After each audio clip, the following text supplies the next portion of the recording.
ചേലക്കരയിലെ ചെക്കന്മാരൊക്കെ ഇപ്പൊ ക്ലാസ് ആട്ടാ. അതിനൂതന ഹൈടെക് സാങ്കേതിക വിദ്യകളോടെ വൻ നഗരങ്ങളെ പോലും വെല്ലുന്ന സൗകര്യങ്ങളുമായി നമ്മുടെ ചേലക്കരയിൽ naturals beauty parlour, doctors tower, near bus stand, Chelakkara. 2025 ജനുവരി 1 മുതൽ 8 വരെ നടക്കുന്ന വെങ്ങാനല്ലൂർ ശ്രീധർമ്മശാസ്താ ക്ഷേത്രത്തിലെ ദേശവിളക്ക് മഹോത്സവത്തിന്റെ നോട്ടീസ് പ്രകാശന ചടങ്ങ് നടന്നു.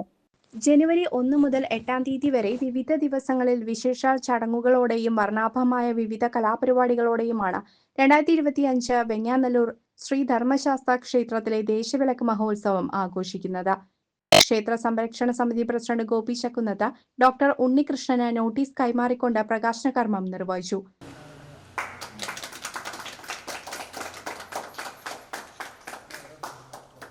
വെങ്ങാനല്ലൂർ ശ്രീ അയ്യപ്പൻ ക്ഷേത്രത്തിൻ്റെ സന്നിധിയിൽ വെച്ചുകൊണ്ട് അടുത്ത വർഷം 2025 ജനുവരി 1 മുതൽ ഒരാഴ്ച നീണ്ടു നിൽക്കുന്ന ദേശവിളക്കിൻ്റെ ബ്രോഷറിൻ്റെ പ്രകാശനമാണ് ഏതാനും നിമിഷങ്ങൾക്കുള്ളിൽ ഇവിടെ നടന്നത്. അതിൽ പങ്കാളിയാവാനും അത് ഏറ്റുവാങ്ങാനും അത് പ്രകാശനം ചെയ്യാൻ സാധിച്ചതിൽ ഏറെ സന്തോഷമുണ്ട്. സാക്ഷാൽ ശ്രീ അയ്യപ്പൻ്റെ എല്ലാവിധ കടാക്ഷങ്ങളും അനുഗ്രഹങ്ങളും ഈ ദേശനിവാസികൾക്കും എല്ലാവർക്കും ഉണ്ടാവട്ടെ എന്ന് ആദ്യമായിട്ട് ഞാൻ ആശംസിക്കുകയാണ്. ഈ ഒരു ദേശവിളക്ക് ഒരു ദേശത്തിൻ്റെ തന്നെ കൂട്ടായ്മയുടെ അല്ലെങ്കിൽ സ്നേഹത്തിൻ്റെ, അതുപോലെ തന്നെ സാഹോദര്യത്തിൻ്റെ, ഭക്തി നിർഭരമായ ഒരു അന്തരീക്ഷമാണ് കടന്നു പോകുന്നത്. നമ്മളെല്ലാവരിലും ഒളിഞ്ഞു കിടക്കുന്ന ഭക്തി, അതുപോലെ തന്നെ പരസ്പരമുള്ള സ്നേഹം, സാഹോദര്യം എന്നിവയെല്ലാം നമുക്ക് പങ്കിടുവാനും നമ്മളിന്ന് നമ്മുടെ ഈ ധൃതി പിടിച്ച ജീവിതത്തിനിടയിൽ നമ്മൾ മറന്നുപോകുന്ന മറ്റു കാര്യങ്ങളുണ്ട്. പരസ്പരമുള്ള കൂട്ടായ്മ, അതിൻ്റെ ഭാഗമാക്കുവാൻ ഇത്തരത്തിലുള്ള ക്ഷേത്രത്തിൻ്റെ ഭാഗമായി നടക്കുന്ന ഉത്സവങ്ങളും ആരാധനകളും എല്ലാം തന്നെ അതിൻ്റെ ഭാഗമാകുവാൻ സാധിക്കട്ടെ എന്ന് ഞാൻ ആശംസിക്കുകയാണ്. പ്രത്യേകിച്ച് നേരത്തെ പ്രസിഡന്റ് പറഞ്ഞ പോലെ തന്നെ നമ്മുടെ ക്ഷേത്ര ആചാരങ്ങളും അതുപോലെ തന്നെ ക്ഷേത്രകലകളും നിലനിൽക്കേണ്ടത് ഇന്ന് അത്യാവശ്യമായിട്ടുള്ള ഒരു കാര്യമാണ്. ഇതെല്ലാം ഇന്ന് ക്ഷേത്ര കലാകാരന്മാർക്കും ഇപ്പോൾ നേരത്തെ തോൽപ്പാവക്കൂത്ത്, അതുപോലെ തന്നെ ഭക്തി സാന്ദ്രമായിട്ടുള്ള മറ്റു പല ക്ഷേത്രകലകളെല്ലാം തന്നെ ഇന്ന് സമൂഹത്തിൽ നിന്നും മാറി നിൽക്കേണ്ട ഒരവസ്ഥയിലേക്ക് നമ്മൾ നീങ്ങിക്കൊണ്ടിരിക്കുന്ന അവസരത്തിൽ ഇത്തരത്തിലുള്ള കൂട്ടായ്മകൾ അല്ലെങ്കിൽ ക്ഷേത്ര കലകളുടെ പ്രോത്സാഹനവും കൂടെ ഇതിൽ ഉൾക്കൊള്ളുന്നു എന്ന് പറയുന്നതിൽ തന്നെ ഏറെ അഭിമാനമുണ്ട്. എന്നെ സംബന്ധിച്ചോളം ഞാൻ കഴിഞ്ഞ ഏതാനും വർഷങ്ങളുമായി ഈ ക്ഷേത്രവുമായി ബന്ധപ്പെട്ടുകൊണ്ട് എനിക്കും സംഗീത അർച്ചന നടത്തുവാനുള്ള ഒരു അനുഗ്രഹം അല്ലെങ്കിൽ അതിനുള്ള അവസരം എനിക്ക് ക്ഷേത്ര കമ്മിറ്റി തരാറുണ്ട്. ഞങ്ങളുടെ സാരസ്വതം സംഗീതികയുടെ ഒരു സംഗീത നിശ കൂടെ അന്ന് ഞങ്ങൾ അവതരിപ്പിക്കുന്നുണ്ട്. അതിൽ തന്നെ ഞാൻ ഏറെ കൃതാർത്ഥനാണ്.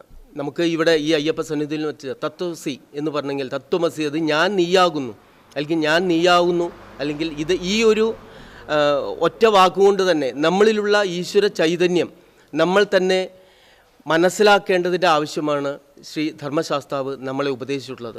എന്നിലെല്ലാം ചൈതന്യമുണ്ട്, ഈശ്വര ചൈതന്യമുണ്ട്. ഇത് വളർത്തിയെടുക്കുന്നതിനുള്ള ഒരു അവസരമാണ് അല്ലെങ്കിൽ ഈ ഒരു അനുഗ്രഹമാണ് നമുക്ക് ശ്രീ ധർമ്മശാസ്താവിൽ നിന്ന് നമുക്ക് ലഭിക്കുന്നത്. സെക്രട്ടറി രാമകൃഷ്ണൻ പരുത്തിക്കാട്ട്, ട്രഷറർ രാധാകൃഷ്ണൻ, മേൽശാന്തി വിജയൻ സ്വാമി, ഡോക്ടർ ഉണ്ണികൃഷ്ണൻ എന്നിവർ പരിപാടിയിൽ പങ്കെടുത്തു. കല്യാണിക്കുട്ടിയമ്മ, ഉണ്ണികൃഷ്ണൻ നായർ, ഷൺമുഖൻ, രാധാകൃഷ്ണൻ നായർ, വിജയൻ സ്വാമി, കുഞ്ഞുകുട്ടിയമ്മ എന്നിവരെ ചടങ്ങിൽ വെച്ച് ആദരിച്ചു.